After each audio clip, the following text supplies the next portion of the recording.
interdependent with each other, within your community, your state, your nation, and the world. This campus is themed Global Imagination. And what you have all said today, light the world on fire,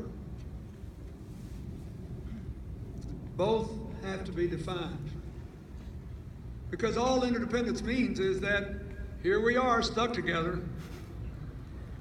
We can't get away from each other. Divorce, walls, borders, you name it, we're still stuck with our interdependence. And so whether we like it or not, for the rest of your lives, what happens to you will in some measure be determined by what happens to other people, by how you react to it, how they treat you, how you treat them, and what larger forces are at work in the world. The global economy, the internet, mobile technology, the explosion of the social media have unleashed both positive and negative forces. The last few years have seen an amazing explosion of economic, social, and political empowerment. They have also laid bare the power of persistent inequalities, political and social instability, and identity politics based on the simple proposition that our differences are all that matter.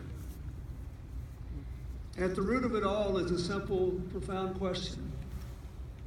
Will you define yourselves and your relationship to others in positive or negative terms? Because if we're bound to share the future, it seems to me that it is clear that all of us have a responsibility, each in our own way, to build up the positive and to reduce the negative forces of our interdependence. This applies to people on the left, the right, somewhere in the middle, or somewhere out there. There are so many people who feel that they're losing out in the modern world because people either don't see them or they see them only as members of groups that they feel threatened by. The young people pushing for immigration reform, clinging to DACA and DAPA, hoping to make their way in a country where their future is uncertain, feel that way. The young people in the Black Lives Matter movement feel that way. But so do the coal miners in communities where their present is bleak and they think their future is bleaker. And they think all of us who want to fight climate change don't give a rip about the wreckage of their lives. It's everywhere. When we try to drift apart in an interdependent age, all we do is build up the negative and reduce the positive forces of interdependence. What does set the world on fire mean anyway? It means you can set the world on fire by the power of your imagination, by the gift of your passion, by the devotion of your heart and your skills to make your life richer and to lift others. Or it means you can set the world on fire.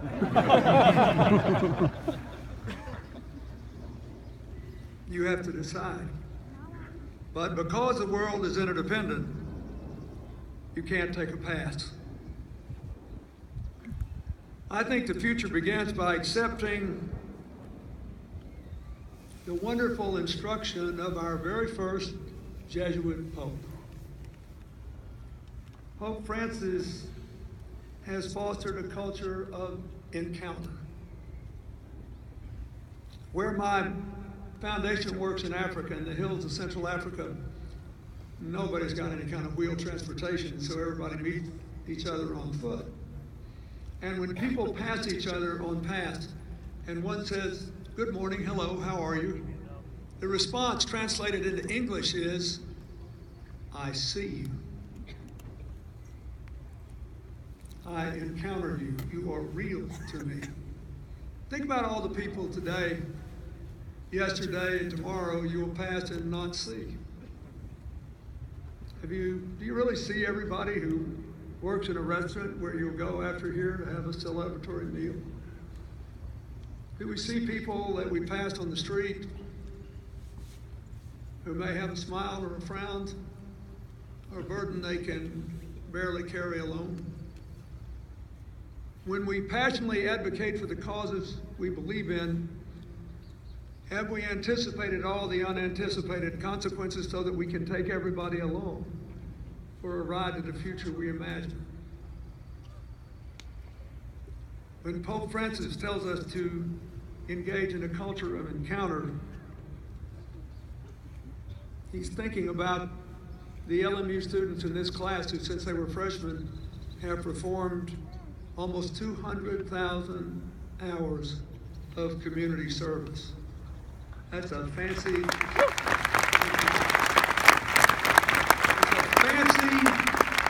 elevated way of saying you saw a need and you stepped in to solve it, and you did it not only because it was the morally right thing for other people, but because it made your life more meaningful. That's the way you want to set the world on fire. The young people that were mentioned in my introduction who've been part of our Global Initiative Community for University Students made very specific commitments. They promised to mentor high school girls to help them overcome any preconceived notions of their own limitations. They promised to help the victims of domestic violence and violence against the homeless.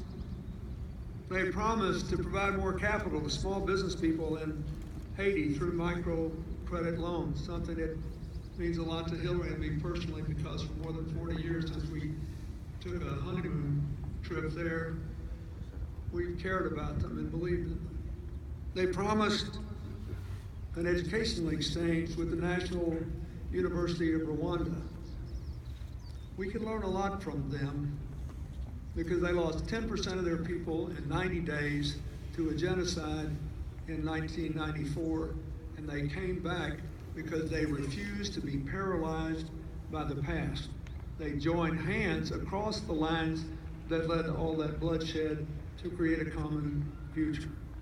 That's what's at the heart of your restorative justice program here. Instead of figuring out who to punish, figure out how to repair the harm. Instead of focusing on getting even for the past, focus on how we can share the future. It's at the heart of your efforts here to improve the juvenile justice system. You, without knowing it, have often embodied the future of positive interdependence we hope to build. You can't have shared prosperity and an inclusive community unless we believe our common humanity is even more important than our incredibly interesting differences. And so I will say this again. On every continent, think of the struggles in Latin America, think of the political struggles and social and economic struggles in America, think of what's going on in Asia, think of what's going on in Africa, think of how Europe is dealing with this influx in the Middle East of the largest number of refugees since World War II, and all the conflicts within all these countries and whether they should keep Europe together. Every single one of these is part of an ongoing battle to define the terms of our interdependence. Will we do it in positive or negative terms? Are we going to expand the definition of us and shrink the definition of them? Or shall we just hunker down in the face of uncomfortable realities and just stick with our own crowd? It'll be a bleaker future if you do that. So set the world on fire with your imagination, not with your matches. Set the world on fire by proving that what we have in common is a million times more important than our admittedly, utterly fascinating differences. And finally, I just want to say that all this great struggle that will go on for several years now to define our relationships in an interdependent world is for you the background of a real life, your life. The life in which you will write your own story, live your own dreams, suffer your own disappointments. It is an empowering gift, this education you have. For most of human history, adults had no choice about what they did with their waking hours. They got up and did what their forebears had done: to survive, to feed, to propagate the species, to have children, to raise them, to go on in a more or less routinized way. If someone had said to them in whatever language they communicated in, your job is to set the world on fire, they would have had no clue except maybe to try to put two sticks or stones together to be warm at night and cook food. But you can set the world on fire because of the empowerment of your education and the empowerment of your circumstances. So here's my last shot. There are no final victories or defeats in this life. You will make mistakes and you will fail. And if you keep trying, you will be glad you did. The only thing that matters is how quick you get up and how resolutely you go on. It is not given to us to win every battle, but to fight the right fights. Mother Teresa once said it was far more important that she and her fellow nuns be faithful than that they always be successful. I can tell you, after 48 years, it doesn't take long to live a life. But the journey can be utterly glorious. And I would give anything to be your age again, just to see what's going to happen.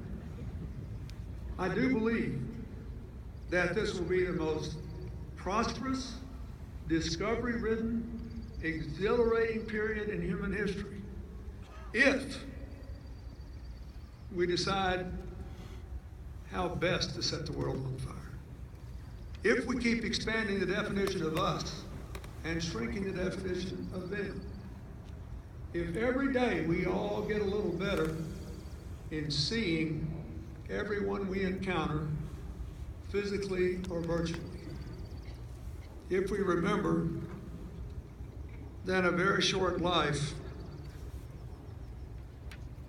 the things we share matter even more than the things about us that are special. So, do well, do good, have a good time doing it, and remember, it's the journey that matters. Set the world on fire in the right way. God bless you.